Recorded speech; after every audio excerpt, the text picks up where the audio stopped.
guys, every gising is a blessing. Ito yung swam. Tara, luto tayo nitong swam. Tara guys, luto tayo ng swam na asuho. So, madali lang to.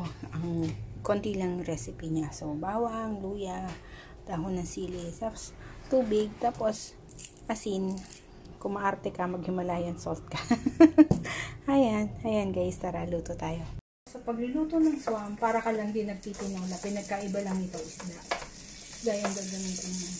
Nagprito na rin ako ng asuwas kasi masarap niya. Tapos dito na ako magigisa kasi sayang yung mantika. Tipid-tipid sa pag-time. So yan, gigisa nyo muna yung mabuti para lalong lumasa doon o mawala yung lansa ng isda. Tapos pag nagisa nyo na yan, lagyan nyo na itong bawang. Konting gisa-gisa lang.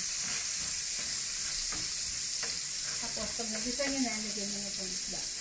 Ako kasi nilalagay ko muna isda. Yung iba nagtutubig na.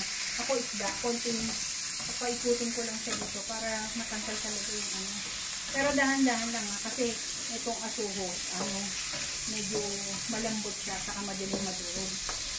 So yan, pagkalagay nyo yan, lagyan nyo na ng tubig.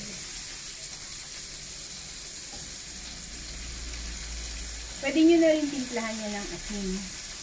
Pero ako, hindi ako maalat magtimpla. So, nilalagyan ko na lang siya ng timpla kapag may tubig na para talagang hindi maalat. So, yan. Saka pa lang ako magtitimpla ng asin.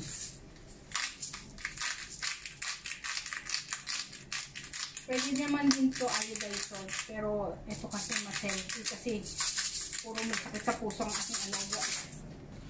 Tapos kapag kumulo yan, pwede nyo nang ilagay yung pwede nyo nang ilagay yung itong dahon ng sili.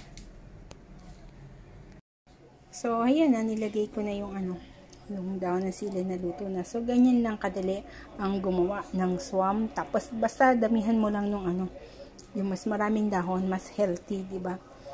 So, tara guys, happy eating na tayo.